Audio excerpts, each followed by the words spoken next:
Olá, estamos iniciando mais uma aula do Português em Detalhes e hoje nós falaremos sobre o adjetivo, uma classe morfológica muito importante para você que está estudando a língua portuguesa.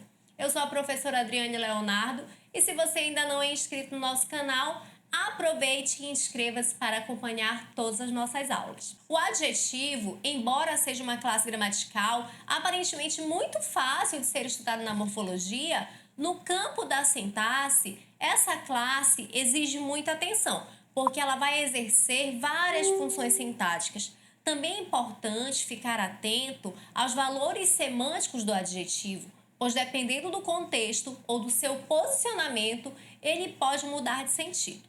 Eu coloquei aqui para vocês um conceito muito simples sobre o adjetivo. Então, qual é o conceito de adjetivo? É a classe gramatical que caracteriza o substantivo. Então, por exemplo, o aluno é estudioso. Nós vamos perceber que nós temos um adjetivo estudioso e esse adjetivo estudioso vai caracterizar o substantivo aluno. Paula é feliz. Feliz vai caracterizar o substantivo Paula. Então, essa é só a parte básica do adjetivo, que geralmente não é cobrado muito nas provas.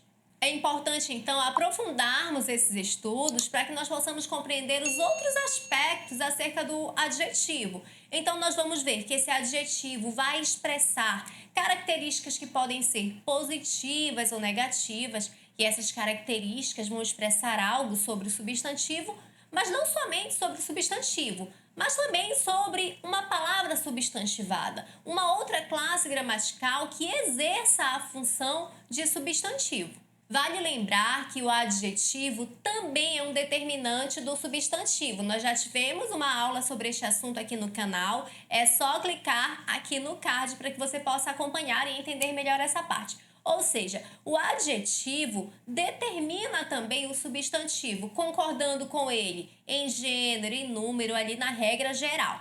Nós temos ainda a locução adjetiva, que é uma expressão formada por uma preposição mais substantivo, e ela vai ser equivalente ao adjetivo. Então, por exemplo, fruta de verdade. Nós temos aqui uma preposição e temos um substantivo.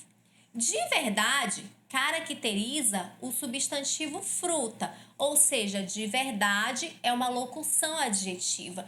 Eu posso substituir a expressão de verdade pelo adjetivo verdadeira neste caso. Então, fruta de verdade, fruta verdadeira. Mulher de coragem. Nós temos aqui uma preposição mais um substantivo e essa locução vai caracterizar o substantivo mulher. Então, mulher de coragem, mulher corajosa. Água da chuva.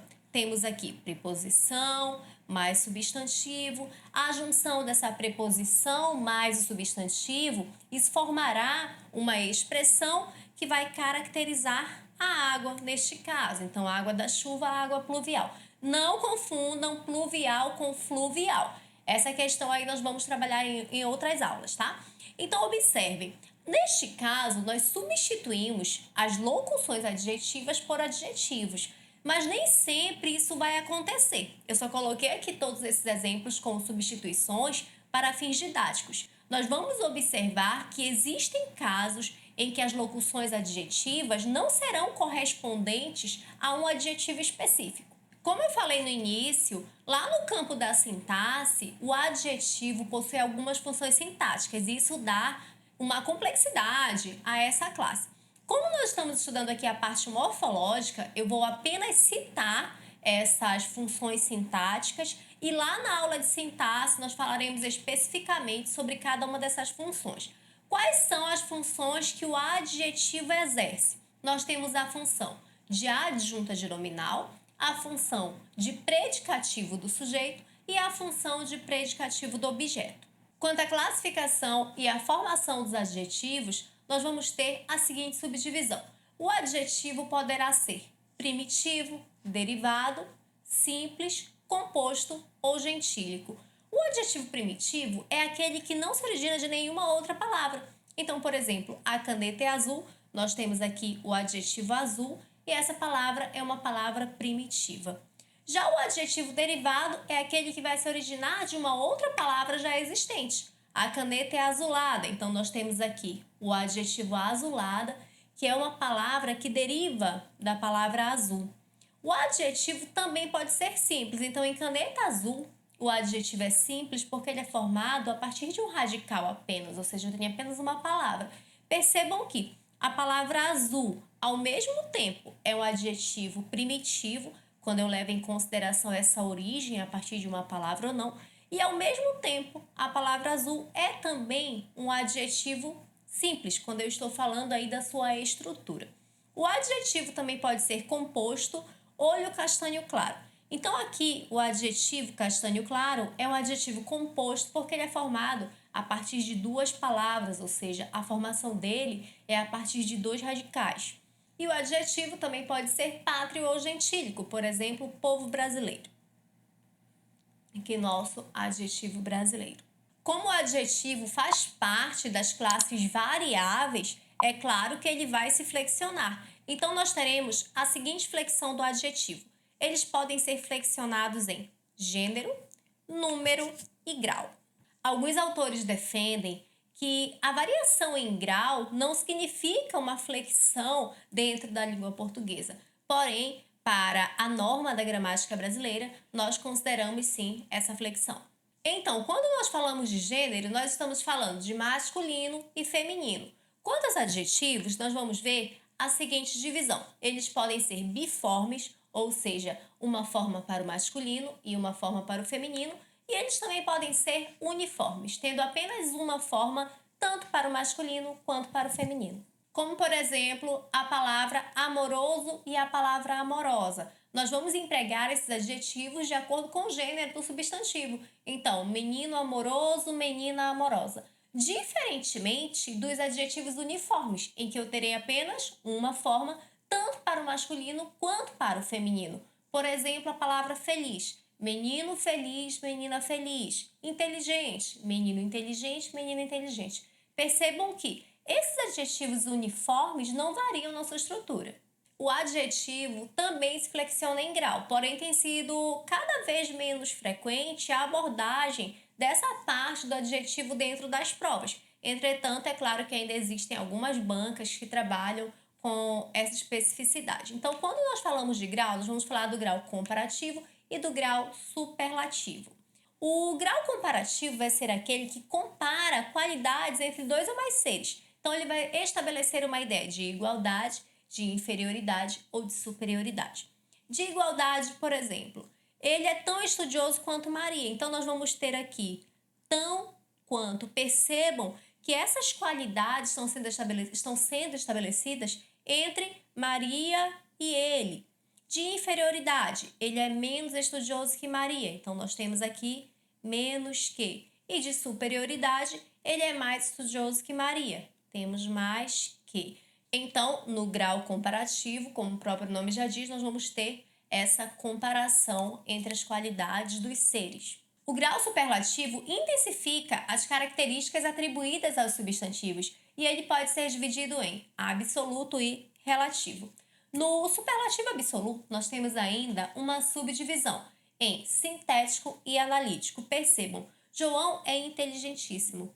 Aqui nós temos em apenas uma palavra essa expressão, essa intensificação do quanto João é inteligente. Então, João é inteligentíssimo. Já no segundo exemplo, nós temos João é muito inteligente. Isso vai ser colocado por meio de duas palavras, ou seja, aqui no primeiro exemplo nós temos o superlativo sintético, porque a palavra está sintetizada, a qualidade está sintetizada em apenas uma, e no segundo nós temos o analítico, ou seja, essa intensificação é feita por meio de mais de uma palavra, ou seja, eu tenho duas palavras aí trazendo praticamente o mesmo significado. Inteligentíssimo, muito inteligente. É claro que em alguns contextos, o uso de inteligentíssimo pode parecer mais intenso, entretanto, isso é uma questão da parte semântica que nós veremos em outra aula. E o superlativo também pode ser relativo, de superioridade ou de inferioridade. Entendam, João é o aluno mais estudioso da sala.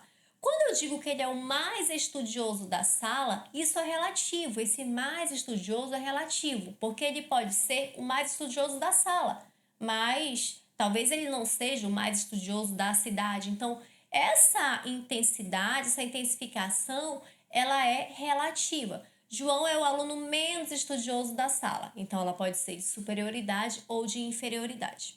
O adjetivo também se flexiona em número e eu peço uma atenção a essa parte, porque algumas provas ainda insistem em colocar a questão da cobrança sobre a forma em que alguns adjetivos compostos são flexionados quanto ao número. Então, por exemplo, algumas bancas colocam uma lista de palavras e pedem para que você assinale aquela que está escrita corretamente, flexionada corretamente. É claro que nesta aula nós não faremos uma abordagem específica de como formar o número de alguns adjetivos, de adjetivos compostos. Nós teremos uma aula específica para isso ainda, principalmente falaremos também em concordância, mas hoje nós vamos ver apenas que o adjetivo se flexiona também em número, com aquela classificação básica, singular e plural. Por exemplo, menina linda, meninas lindas. Então, nós vamos ver que linda está no singular para concordar com o substantivo menina, que também está no singular, e lindas está no plural para também concordar com o substantivo meninos, que está no plural. Podemos ainda fazer uma análise que aqui está também ocorrendo uma flexão de gênero de acordo com o gênero do substantivo, já que o adjetivo é um determinante desse substantivo, mas aqui é apenas um exemplo básico para que nós possamos observar como é que o adjetivo se comporta. Então, ele está ali acompanhado do substantivo, concordando com ele. Agora, atenção! Muitos adjetivos podem ser empregados como substantivos, da mesma forma como ocorre com outras classes gramaticais pelo processo da substantivação. Por exemplo, o azul do céu me encanta. Nós sabemos que, fora deste contexto, a palavra azul é um adjetivo, ela vai caracterizar o substantivo, mas neste caso, percebam que a palavra azul não atua como adjetivo. Aqui, a palavra azul está atuando como substantivo. Percebam ainda que ela está sendo determinada por um artigo, então aqui azul não é adjetivo. Azul é um substantivo e isso ocorreu pelo processo da substantivação, processo que nós estudaremos ainda nas próximas aulas. Então, o azul do céu me encanta. Já também podemos aproveitar para observar aqui a expressão do céu, sendo uma locução que vai caracterizar o então substantivo azul. Como eu falei para vocês, azul aqui é um substantivo. Então, do céu pode ser substituído por celeste ou celestial, dependendo do contexto. Neste caso, se eu coloco, por exemplo, o azul celeste, eu posso até mesmo confundir com a cor, que é a cor azul celeste que me encanta. Então, aqui, melhor caberia celestial. Entretanto, para alguns autores, essa diferença entre celeste e celestial não é tão impactante. Então, reforçando, azul, neste caso, é um substantivo, não é um adjetivo, porque ele está sofrendo aí o processo da substantivação, que é a determinação por meio do artigo. Existem outras formas de substantivação que não serão abordadas agora. Agora nós falaremos sobre um ponto que tem caído muito em prova, que é a função semântica do adjetivo, ou seja, essa carga semântica que ele carrega, dependendo do seu posicionamento ou do contexto. Observe, hoje falei com um velho amigo, hoje falei com um amigo velho. Percebam que, no primeiro exemplo, o adjetivo velho está antes do substantivo amigo. E no segundo exemplo, o adjetivo velho está após o substantivo amigo. Existe diferença? É claro que existe. Quando eu digo, por exemplo, que encontrei um velho amigo, quando o adjetivo velho vem antes do substantivo, nós temos aí uma ideia de amigo de longa data, não referente à idade. Ah, encontrei um velho amigo, um amigo de longa data. Já encontrei um amigo velho, nós estamos falando de idade, o meu amigo que é idoso. Isso ocorre com vários adjetivos, essa mudança semântica de acordo com o posicionamento. Um outro exemplo, conheci um homem grande, ou seja, eu estou falando de tamanho, um homem alto, forte.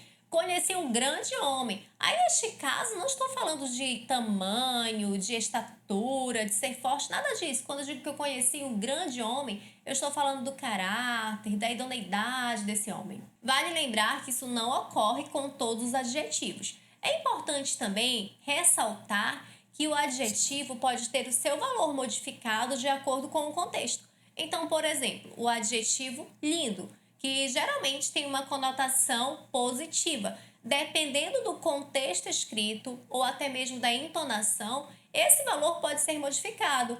Então, se eu uso, de repente, uma figura de linguagem chamada ironia, eu posso transformar esse adjetivo lindo, que tem uma conotação positiva, em uma conotação negativa. É por isso que vale a pena resolver muitas questões.